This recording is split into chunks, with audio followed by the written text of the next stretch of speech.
So hello friends, today we are back again with the second part of gravitation. Last day we have studied about how this law was discovered, what was the formula for finding out the value of universal gravitational constant, and we have learned a lot of things. So now today we are going to learn about what is the force due to this Earth's gravitational field. So let us see it.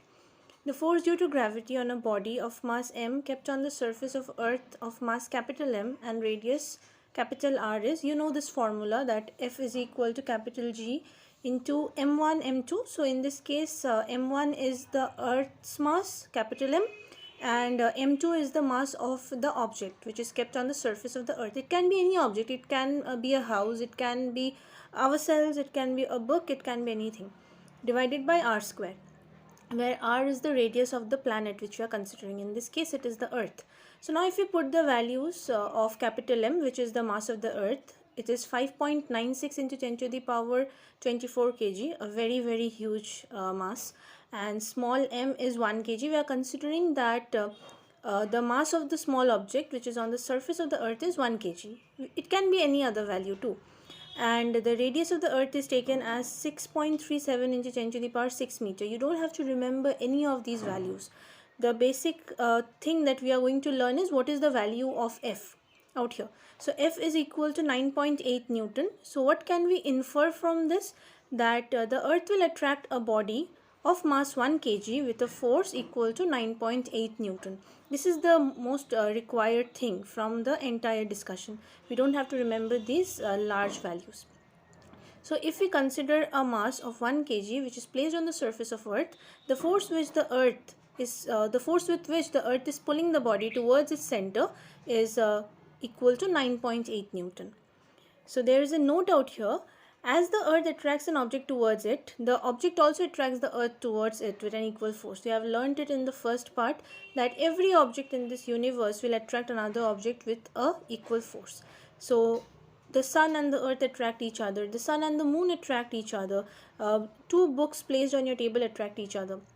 So similarly, the object which is placed on the surface of the Earth, it is attracted by the Earth, and also the object attracts the Earth in return. But why doesn't the Earth move towards the object? The Earth remains constant.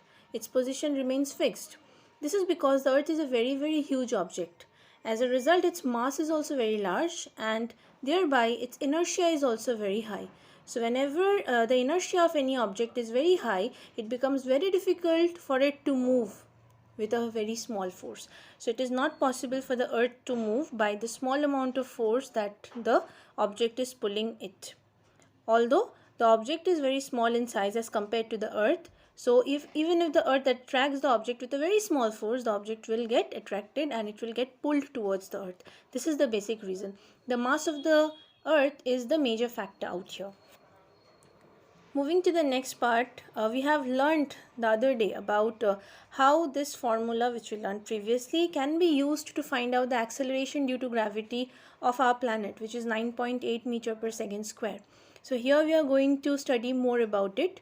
So Galileo, I think you have heard this name multiple number of times. So Galileo was a very famous scientist.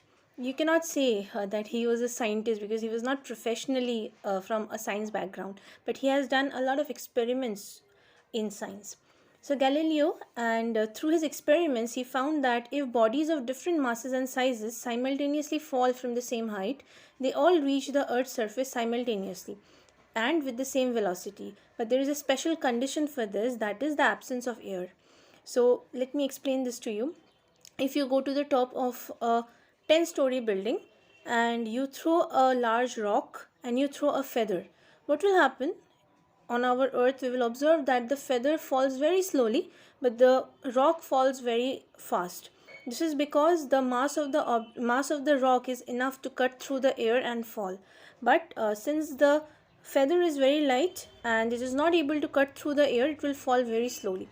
But if you are doing the same experiment in the presence of vacuum, which is not possible on the surface of the Earth, but we can make that condition in our laboratory. So what will happen? You will observe that both the rock and the feather, if they are of the same mass, they will fall simultaneously at the same time with the same velocity. So in the absence of air, this particular thing is observed. So this was discovered, or this was seen by Galileo through his various experiments. He also found out that the velocity of a freely falling body does not remain constant, rather it increases at a constant rate. And as a result, we can say that motion of a freely falling body is a uniformly accelerated motion. So what did he find through his experiments? That if you are throwing a body, a freely falling body, you are throwing a body without any initial velocity from the top of a building or from the top of a tower, what will happen? The acceleration of the body will keep on changing. It will not remain constant, it will increase at a constant rate. That means it will be an uniformly accelerated motion. So the velocity will keep on changing, the acceleration will remain constant. Okay, the velocity will keep on increasing at a very constant rate. And from our previous studies in the other chapters like motion under gravity, you have studied that whenever an object is thrown without an initial velocity, that means a freely falling object, it will always get attracted towards the earth, and the acceleration produced in it will be 9.8 meter per second square. The same thing we are going to learn here, because our chapter is gravitation, we are going to bring that same topic out here too. So this particular acceleration is the force, or you can say is the pull which the earth is applying towards that freely falling object, and the acceleration produced in that object is due to the pull of the earth. This acceleration does not depend upon the mass of the body or its size and shape. For every single body, be it a very heavy body, be it a very light body, this acceleration produced when it is freely falling will always remain constant.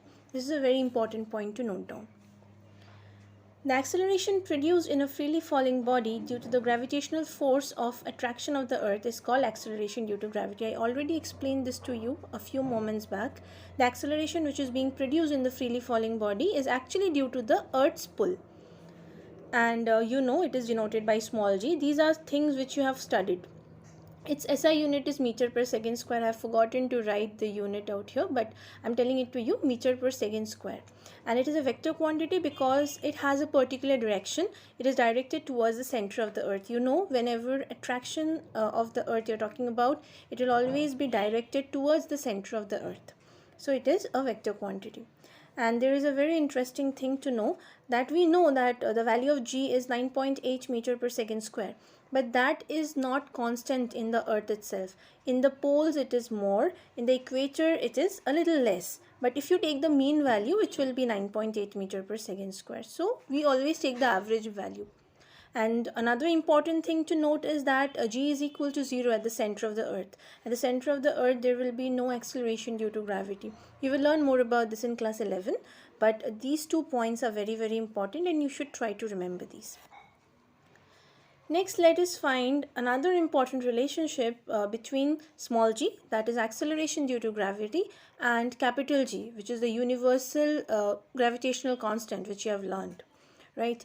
So we know from the equation of motion, from Newton's equation and laws of motion, F is equal to mass into acceleration.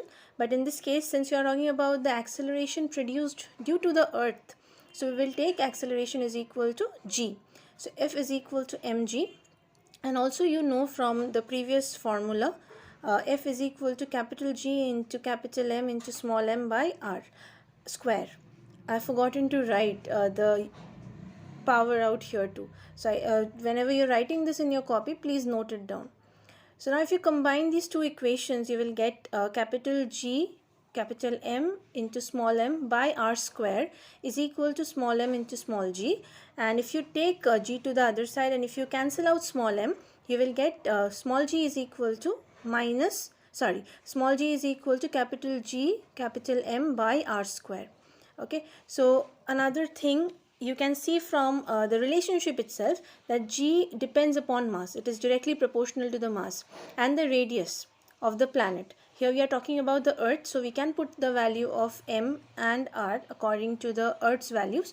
But if you are talking about some other planet or some satellite or the moon, we can take those values. So g, small g, will always depend upon the mass and radius of the planet or the satellite which we are considering. So please make the necessary corrections in your copy when you are going through this video. So from your childhood, you have been hearing, right, that whenever astronauts go to the moon, they can like jump around. Why does that happen? The gravitational value, the value of gravity on the moon is very less. But actually, what is the case? The value of small g on the moon is quite less. This is what you will learn over here.